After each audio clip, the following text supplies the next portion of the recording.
Today in Conversations That Convert, we will continue our discussion on why builders lose sales and what you can do about it. We're getting into the sales process, and today we'll be talking about getting that all-important design agreement or that initial commitment. Let's get started. Welcome to Conversations That Convert. Every week, we'll spend about 10 to 15 minutes tackling relevant lead generation, marketing, and sales topics for remodelers, home improvement companies, and home builders. Conversations That Convert is brought to you by Builder Lead Converter, your perfect sales assistant. And now, here's Rick and Diana. Welcome, everyone, to Conversations That Convert. Welcome, Diana. Lovely to see you again. Thank you, likewise, and welcome, everybody. So what are we talking about today? Today, it's part 5 of our sales process, and we'll talk about how we design agreements. And this is part of why builders lose sales to competitors, and what can we do about it? Yeah, what can we do about it? Again, this is part of our series that's been going on for a little while here on why builders lose sales. We are in the 5th and final phase. We started all the way back on attracting high quality leads to your website. And the stage that we are in right now is that you have just had the first face-to-face meeting with your lead, and you have confirmed the following. First of all, you've confirmed the budget, and it's realistic, and it's something that that works with your lead, also works with you. We've confirmed that the lead would be interested in partnering with you. So essentially, what we're talking about here is now, what is the next step? And so remember, as part of the design build sales process, you're going to get some sort of a commitment here. So I put on the screen here 3 different potential commitments. This would be a scope and range, which we'll discuss more about here in a minute, a project preparation agreement, and or a design agreement. You might have different terminology for it, but I just wanted to lay these out that we'll be talking about all 3 of these. You don't have to use all 3 of these, obviously, but having a multi-step process is really important, and we'll talk about why next. So to set the stage, every lead has 2 questions. They want to know what their project will look like. They want to know how much it will cost. So you are at this critical juncture of where you've given them an initial budget range. They've agreed to it. You've met with them. They'd say they already confirmed that, yes, they would consider partnering with you, your firm, to complete their project. And essentially on their mind, the thing that they're asking is, well, what's the next step? What's the next step, Diana? Now, Diana, I know you've been in this situation with your own remodeling project, but if you could put yourself back into that place here, what were you thinking when you got to this juncture with your remodeler? Well, same thing. I'm a visual person, so I wanted to see how the project will look like, and I chose not 2D. I chose 3D because I wanted to see in the space everything that's going to happen. And I don't know how this works, but the picture is great, but the reality is different. Yes, exactly. Yeah, picture will only go so far. And which is why some of the new tools out there today are actually virtual reality, where you can look at your space through an iPad or an iPhone, or see your house on the land before it's built and be able to see views through windows. There's a lot of cool technology out there, but you're no different than anyone else. You can't visualize what it's going to look like, and so you go in and you want the builder to answer that question. And so that builder obviously said, hey, here's an option for you. We can give you a 3D drawing. And you said, wow, that'd be great. That would help. So I'm assuming, as you mentioned, it was more helpful than a 2D. Yes. And I actually asked for 3D than a 2D because I can imagine myself the 2D somehow, but 3D, it's more difficult to see. Yeah. Absolutely. Yeah, right. Absolutely. So the idea here is we take these questions, and the strategy is that we want to provide incremental work for incremental commitments. So obviously you as the builder will provide the incremental work. The lead will give you incremental commitments. Those commitments will come in two forms. First, it will be paying you for your work. So it'll be a financial commitment. The second will be time. And what I find is that it's really easy for a lead to write you a check or sign a credit card statement to pay you. But where the real commitment comes from is they're willing to invest time to provide the information that you need to know in order to answer their questions. This is what it will look like, and this is how much it will cost. So hopefully that makes sense. We want to start with the scope and range agreement. And so I'm going to go ahead and share my screen. We'll take a closer look at what this looks like. The scope and range agreement would potentially be the first commitment you would receive from the lead. And this is how it works. You've given them a budget range. So in this case, this is a kitchen as an example. You gave them a range of 100 to 150. You will take the median number. So you go to 125 and you will charge 0.25% of 125,000. That is $312,000, or excuse me, $312 to give them the following information. You will develop a project scope. You'll develop some preliminary specifications. You're going to detail the job essentially. And the idea here is that if the range right now is 1 to 125, you want to narrow that by 50%. So we'll reduce that range by 50%. So in other words, Mr. and Mrs. Lead, if you pay me $312.50, I will do some homework and I will come back with a range that will be somewhere between, instead of $50,000 range, it would be a $25,000 range. I'm going to reduce that range by 50%. So the parameters you use are essentially just typical cost and your best educated guess. And this is where you have to be really careful, because if you hit the budget here, it's almost 100% conversion rate to go to the next step. But if you miss it here, you're in trouble. So the sales script is what's called a sharp angle close. If we can get the budget to here, are you prepared to move into the next step? So that would be the proposal preparation agreement, or it could be the design agreement. So Diana, any thoughts here on this one? So it seems that we don't move forward before we have some agreement for the first step. Yes. So somebody asks, I want a free estimate. Would you draw a free plan for me? The answer is no and no. Obviously, I'm not going to say it directly like that, but I would say, I understand you want to know what your job's going to look like and you want to know how much it's going to cost. Is that right? And you would say, yes, that's correct. Okay.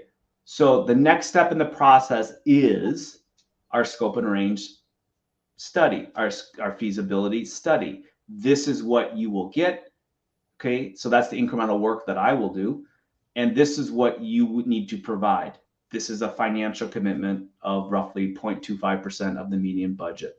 So again, they're getting something in return. So it's obviously a very minimal investment on their part, especially if it's a $100,000 plus project. But this is again where you're moving into that phase of, do you like me? Do you see the value in what I'm doing? And do you want to know these answers? So in other words, you're valuing your time. Obviously you're not making money here, but you are going to account for your time. And to do a proposal preparation agreement, 1 to 2 hours, depending on the job size, is really what you'll invest into it. Does that make sense? Yes, it makes sense. So let's look at the next step here. This would be the proposal preparation agreement. So the proposal preparation agreement would be a 1% commission. So the idea is I have gone out and I've spent an hour or two. I've created a preliminary scope of work. I've created a preliminary budget. I told them initially, hey, I think your kitchen is going to be somewhere between $100,000 to $150,000. Your new home should be somewhere between $1 million to 1.5, depending on blah, blah, blah, blah, blah. So now I'm coming back. I've narrowed the budget by 50%. Now I come back and say, Diana, based on what you're telling me, I think your kitchen will run somewhere between, say, 110 and 135. Based on my estimates. That's where I'm thinking we're going to hit. The next step would be to go to our proposal preparation agreement. And I think the important words you want to use here is, this is where we make all of the unknowns known. And going back to what's the greatest fear of your lead, it's having those surprise costs pop up after they've already committed to the project. So let's take a closer look at what would go into the proposal preparation agreement.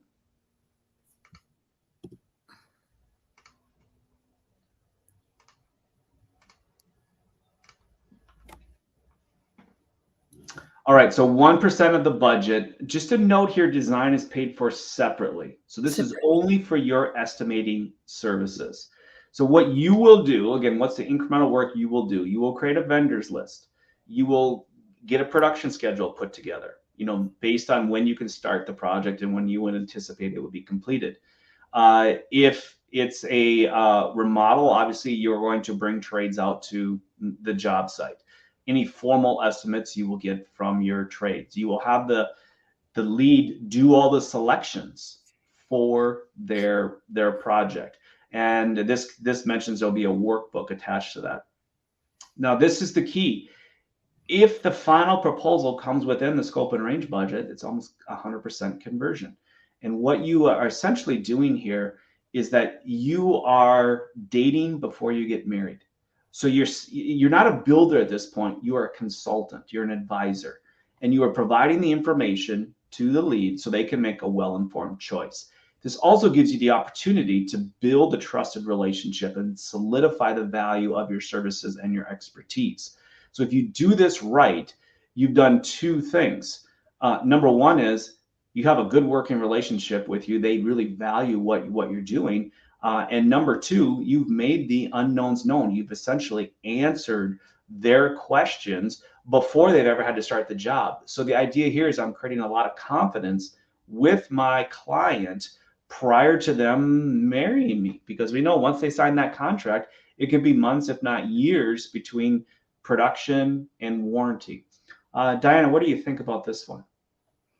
So I think it's good to not skip this step.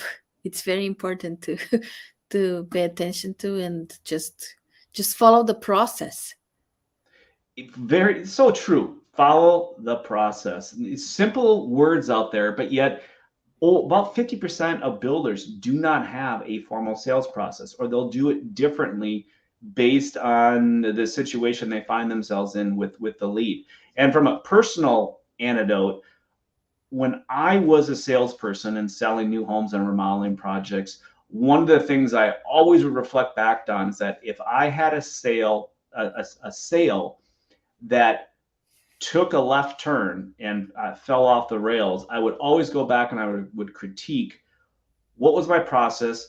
And I could almost 100% of the time, I could say, you know what, I skipped this step. I didn't do this right. I made this assumption, and that assumption was wrong. And I would literally lose the sale. So it's so important. Doesn't matter how the lead comes to you, whether it's a friend, a personal referral, or simply a sign call. You need to follow the same process. And I think this is such a valuable point that you make there. Now let's talk a little bit more about the design agreement. The design agreement would be done concurrently with the proposal preparation agreement. So you will charge a separate fee, have a separate agreement in order to create a design. And obviously, in order to do the selections, you have to have at least a concept plan or at least a very thorough scope of work. So now how you charge for the design agreement will vary. It depends. Are you outsourcing this? So then you have to go by whatever they're charging, and you would then turn around and charge that to your client. If you're doing it internally, you might charge by the square foot. It might be an hourly rate. It might be maybe a flat fee, based on if it's a project type.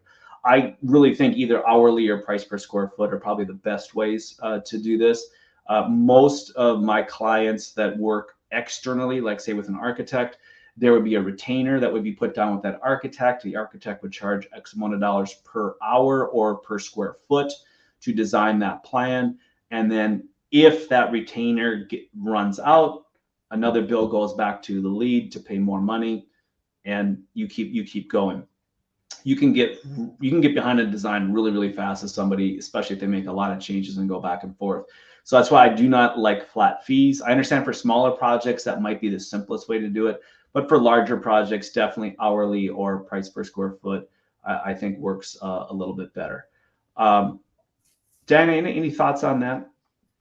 Just thinking about what's my preference. I think square foot will work than hourly for me as a client. Yeah, and by square footage, you can charge two different square foot fees. You can charge a square foot price for a concept plan, which is just the basics. This is how it will look. And then you can charge a separate price per square foot in order to do the final plan. So that does work. I think it's important though to recognize a concept plan should be billed separately and differently from a final plan. Now, hourly would be the exception to that rule, but for sure on a price per square foot basis, yeah, a concept plan should be charged differently. Now, there's one key with this that I want to mention is that trust and value must be established with the lead in order to make this work. If they don't trust you, they're not going to pay you any money. Because you know why? Your competitors will give them a free estimate. Your competitors will do a lot of this work for free. And you know what? They know what their time is worth. Your time is worth more than your competitors. So it's important you have to have this mindset to go into it. So they have to trust you, and they have to see the value of what you're doing. That takes time, and that takes it takes information. In other words, in sales, there's something called the controlled release of information, and this is how trust and value are established. You want to slowly roll out information that establishes you as the local expert at whatever the project is to your lead over time. They have to look at you as an advisor, as an expert, because if they look at their accountant, their doctor, their financial planner, their attorney, planner or attorney, they look at them as advisors. And if they go to them with a question and they want to get an answer, they understand they have to pay money in order to get that answer. So that's how you want to essentially set yourself up. Any final thoughts, Diana, on this? Yeah, I think trust the process, trust the client, and then trust yourself. I think that's the key. Yeah, you are right. It's and trust is so important that you will never get started if they do not trust you. That's why it's really hard to take somebody who's ready, willing, and able. They have their plan set. They maybe even have a scope of work, and they want to come to you to get a quote unquote, give me a bid. Tell me how much it's going to cost. They don't trust you. They look at you. Essentially they've commodified you, and all they want is a price. All you are worth is a low price to them. So why go through all of that work and time and hassle to provide a price for somebody that's already has an established relationship with someone else and is just using you to logically justify going with your competitor? Don't do it. Don't fall into that trap. Say no. Follow your instincts and make sure that you have that relationship and that value and that trust established first before you go to the next step. Your margins will go up, your conversion rates will go up. Life is so much better. Final thoughts, Diana? Yeah, I like the last part, that everyone is it's happy and it's a win-win-win. Absolutely. So for those of you that want to know more about this, how we can help you attract, capture, and convert high quality leads so you can pick and choose your clients and jobs, go ahead and click the link below to schedule a strategy call. We'd be happy to learn more about your business and see if we might be able to partner with you to help you do exactly that. And Diana, I know you were going to tell the viewers what they needed to do as well. Yes, it's as simple as that. Just like, share, comment, and subscribe to the YouTube channel, and tell us your thoughts about what you see. And if you have questions, just ask them there. Absolutely. We want to hear from you. Do you agree with what we said here today? Do you have a different idea? Go ahead and put that down below in whatever platform you're watching on. And from our brothers and sisters in Christ, may the grace of the Lord Jesus Christ, the love of God, and the fellowship of the Holy Spirit be with you all always. We will see you next time on